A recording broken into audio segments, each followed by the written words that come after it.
धात्विक उद्योग की स्थापना कर सकते हैं। आज के करंट अफेयर का पहला प्रश्न है, हाल ही में सिद्धार्थ शुक्ला का निधन हो गया। वह थे बिग बॉस 11, 12, 13, 14 किसके विजेता थे? कभी कभी घटनाएं घटती हैं, उससे वास्तव में हृदय द्रवित होता है। कोई किस क्षेत्र में काम करता है, उससे ज्यादा इंपॉर्टेंट है कि वो जब कम उम्र में कोई चला गया तो उसके परिवार वाले, उसके साथी, उसके दोस्त, उसके चाहने वाले कितना दुखी होते हैं। बिग बॉस 13 के विजेता अभिनेता सिद्धार्थ शुक्ला का निधन हो गया। हम्टी शर्मा की दुल्हनिया फिल्म में ये काम कर चुके थे। ब्रोकन बट ब्यूटीफुल 3 अभी ये एकता कपूर का शो है, उसमें अगस्त्या के रोल में इन्होंने काम किया। बालिका वधू, दिल से दिल तक धारावाहिक में भी इन्होंने काम किया। झलक दिखला जा 6, फियर फैक्टर, खतरों के खिलाड़ी और बिग बॉस 13 इसके भी ये पार्टिसिपेंट रहे। भगवान इनकी आत्मा को शांति दे। अगला जो प्रश्न है, रेमन मैग्सेसे पुरस्कार 2021 की घोषणा अभी की गई, इसके विजेताओं में कौन शामिल नहीं है? भारत का नाम भी इसमें अक्सर आ ही जाता है, कई लोगों को मिल गया है। रेमन मैग्सेसे पुरस्कार 2021 में रवीश कुमार नहीं है, इसमें कंफ्यूज मत होइएगा। और यहां पर एक प्रश्न मैं आपसे पूछना चाहता हूं कि रवीश कुमार को भारत का भारत का जो प्रतिनिधित्व करते हैं, मतलब भारत के रहने वाले हैं, तो रेमन मैग्सेसे पुरस्कार कब मिला था? रवीश कुमार को कब मिला था? ये प्रश्न आप इसी समय इसका उत्तर टाइप कीजिए। किस सन में मिला था? अवार्ड का ईयर क्या था? अगर ये आपको याद रहेगा तो कई बार आप कंफ्यूज होने से बचेंगे। तो ये था 2019। बाकी मोहम्मद अमजद साकिब, स्टीवन मुंशी और डॉक्टर फिरदौसी कादरी, इन सबको मिला है 2021 में। ये है किस क्षेत्र से रिलेटेड? इसमें जो अमजद साकिब हैं, ये एक दूरदर्शी हैं जिन्होंने पाकिस्तान में सबसे बड़े माइक्रो फाइनेंस संस्थानों में से एक की स्थापना की। लाखों परिवार उससे लाभान्वित हुए। फिरदौसी कादरी बांग्लादेशी वैज्ञानिक हैं और इन्होंने टीकों का विकास किया है। और स्टीवन मुंशी मानवतावादी हैं जो दक्षिण पूर्व एशिया के विस्थापित शरणार्थियों को उनके जीवन में पुनर्निर्माण में मदद किया। वॉचडॉग ये प्रोडक्शन हाउस है जो इंडोनेशिया में कम रिपोर्ट किए गए मुद्दों को उजागर करने के लिए वृत्त चित्र फिल्म निर्माण और वैकल्पिक प्लेटफॉर्मों को सरलता से इसने जोड़ने का काम किया है। इसको मिला है। राबोटो बैलोन को मिला है। ये फिलीपींस का एक मछुआरा है। अपने समृद्ध जलीय संसाधनों और आजीविका के प्राथमिक स्रोत को बहाल करने में एक समुदाय का इसने नेतृत्व किया है। रेमन मैग्सेसे पुरस्कार के बारे में बात की जाए तो एशिया का सर्वोच्च सम्मान और नोबेल पुरस्कार ऑफ एशिया के तौर पर इसको जाना जाता है। तीसरे फिलीपीन राष्ट्रपति थे, उन्हीं की स्मृति में इसको मनाया जाता है, दिया जाता है।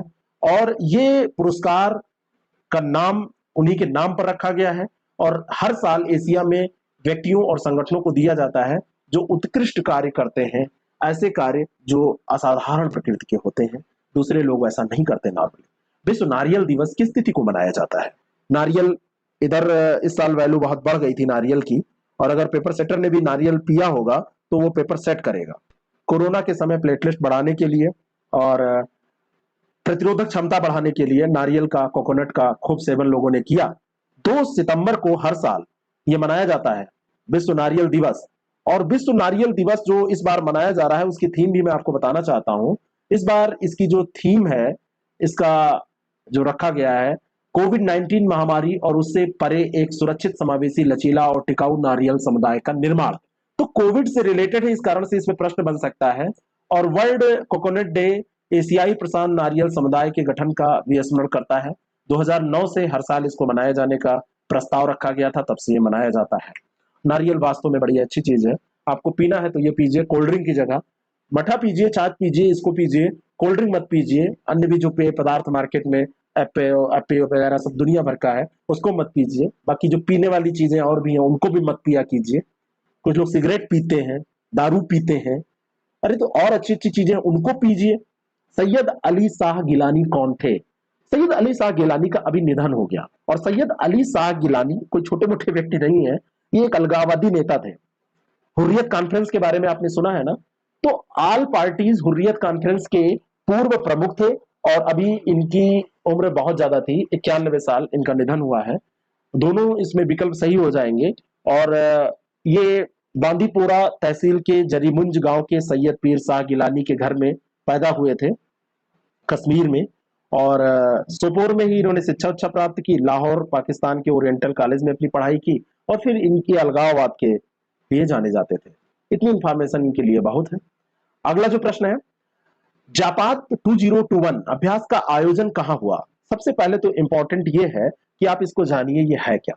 जापात जो है ये एक थिएटर स्तर का अभ्यास माना जाता है, रूसी सशस्त्र बलों का आतंकवादियों के खिलाफ संचालन पर केंद्रित होता है। ये यूरेशियन और दक्षिण एशियाई क्षेत्रों के एक दर्जन से अधिक देश इसमें पार्टिसिपेट करते हैं। यूरेशियाई क्षेत्र के और एशियाई क्षेत्र के दोनों, Mongolia, Armenia, Kazakhstan, Tajikistan, Kyrgyzstan, Serbia, रूस, भारत, बेलारूस, सब इसमें पार्टिसिपेट कर रहे हैं। पाकिस्तान, चीन, वियतनाम, मलेशिया, बांग्लादेश, है ना, म्यांमार, उज्बेकिस्तान, श्रीलंका, ये सब इसमें शामिल हो रहे हैं। जापात 2021, बात समझ में आ रही है? तो ये ध्यान रखिएगा। तो जापात 2021 का अभ्यास ये रसिया में इस बार किया गया है, और ये जो अभ्यास है 3 से 16 सितंबर, अभी ये कल से शुरू होगा। निंजी एक स्थान पड़ता है रूस में, है ना, तो ये बहुराष्ट्रीय अभ्यास है, और रूस में निंजी में इस बार ये आयोजित हो रहा है जापात 2021। ये देश इसमें पार्टिसिपेट, 17 देश ये भाग ले रहे हैं। अगला प्रश्न, दुनिया का सबसे ऊंचा मोटर मार्ग कहां पर स्थित है? और इंपॉर्टेंट इसलिए है, अभी इसका उद्घाटन किया गया है, इस मोटर मार्ग का। दुनिया का जो सबसे ऊंचा मोटर मार्ग है ये 18,600 फीट की ऊंचाई पर ये स्थित है। 18,600 फीट की ऊंचाई पर केला दर्रा पड़ता है। केला दर्रा से गुजरने वाला सड़क मार्ग है ये। जम्मू कश्मीर और इससे रिलेटेड मत कीजिएगा इसको, इसको थोड़ा सा और बढ़िए आप, लेह को पैंगोंग झील से जोड़ने वाला मार्ग है। लेह को पैंगोंग झील से जोड़ने वाला ये मार्ग है ना, और इसका अभी उद्घाटन किया गया। और ये पूछा जा सकता है आपसे, इसको भारतीय सेना की 58 इंजीनियरिंग रेजिमेंट ने निर्मित किया है। 58 इंजीनियरिंग रेजिमेंट भारतीय सेना की है, उसने निर्माण किया है। ऐसे दूरगामी इलाकों में, ऐसे कठिन दुष्कर इलाकों में जो मार्ग बनते हैं उनका निर्माण सेना ही करती है। बॉर्डर पे सेना निर्माण करती है ना। और ये जो है ये लेह और पैंगोंग झील से जोड़ने वाली जो सड़क है वहां से ये, और पैंगोंग झील लद्दाख और पश्चिमी तिब्बत में फैली हुई एक झील है, ये भी आपसे पूछी जा सकती है। तिमाही आंकड़े जारी होने के बाद से सकल घरेलू उत्पाद में भारत की सबसे तेज वृद्धि कब दर्ज की गई? तो सांख्यिकी और कार्यक्रम कार्यान्वयन मंत्रालय ने एक आंकड़े जारी किए। जून 2021 तक भारत की आर्थिक वृद्धि के तिमाही आधार पर जो आंकड़े जारी किए गए, तो उसमें पाया गया कि यह रिकॉर्ड स्तर की वृद्धि हुई है जून 2021 में, और ये वृद्धि रही है जून 2021 में ये 20.1%। ये 2020 में इसी तिमाही में 24.4% का संकुचन हुआ था, और सकल घरेलू उत्पाद 3 महीने की अवधि में अभी क्या हुआ, 20.1% हो गया है। 2021-22 की पहली तिमाही है जिसमें जीडीपी स्थिर कीमतों पर 32.38 लाख करोड़ रुपए पहुंच गई। तो 2020-21 की पहली तिमाही में यह कम थी। अभी तक का जो रिकॉर्ड रहा है ये जून 2021 तक का रहा है। आपसे पूछा जा सकता है भारत की आर्थिक वृद्धि तिमाही के रिकॉर्ड स्तर पर कब पहुंची, तो जून 2021 में। सांख्यिकी और कार्यक्रम कार्यान्वयन मंत्रालय जो है उसने ये डेटा जारी किया है। अफ्रीकी मूल के लोगों के लिए पहली बार अंतर्राष्ट्रीय दिवस किस तिथि को मनाया गया? संयुक्त राष्ट्र अफ्रीकी मूल के लोगों के लिए पहली बार अंतर्राष्ट्रीय दिवस इसी बार मना रहा है 31 अगस्त 2021 को। संयुक्त राष्ट्र महासभा ने दिसंबर 2020 में अफ्रीकी मूल के लोगों के लिए अंतर्राष्ट्रीय दिवस की स्थापना के प्रस्ताव को अपनाया, दिसंबर 2020 में, और पहली बार 31 अगस्त 2021 को यह मनाया जा रहा है।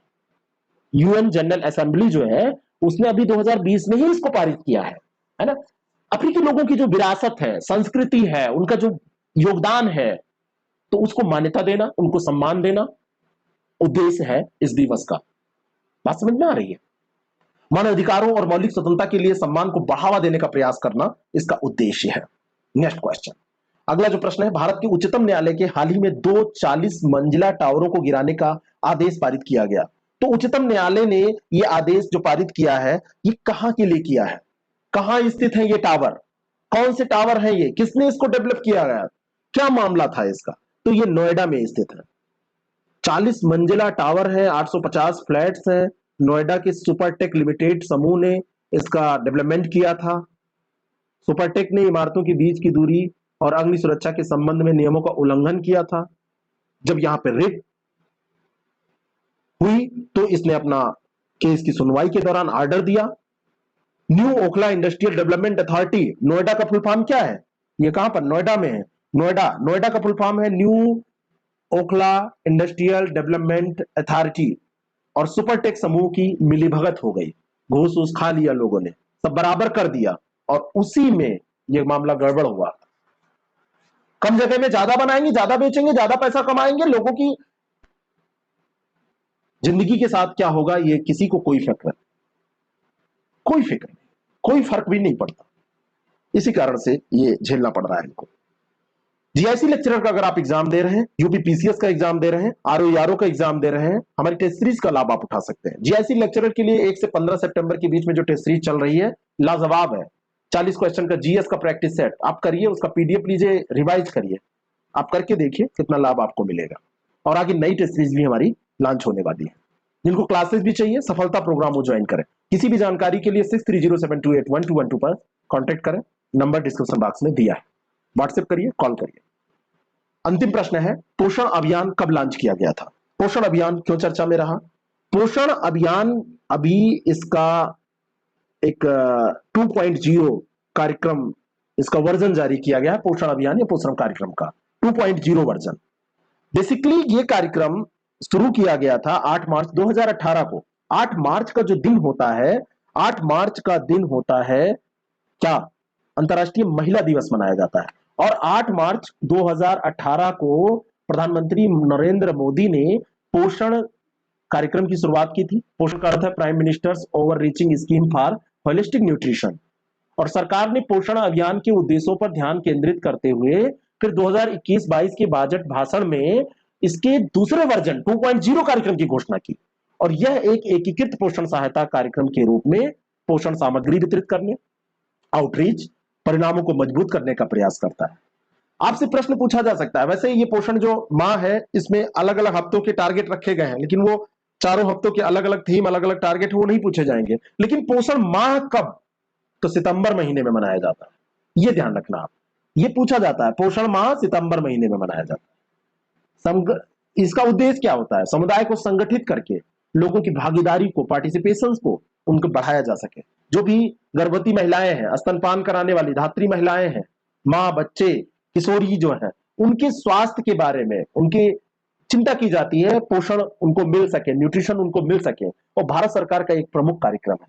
ठीक है, तो आपको ये कैसा लगा जरूर बताएं, लोगों तक शेयर करें। और अगर आप इसका पीडीएफ चाहते हैं, डेली टेस्ट देना चाहते हैं, और मंथली जो टेस्ट प्रोग्राम हमारा है उसमें तो आप पार्टिसिपेट अलग से करते ही हैं। वीकली टेस्ट इसके अंतर्गत हम फ्री ऑफ कास्ट आपको देते हैं। मंथली का मतलब जो समय समय पर जारी होते रहते हैं। तो इसको 109 के सब्सक्रिप्शन में आप ले सकते हैं IAS Prep Academy पर। Thank you so much.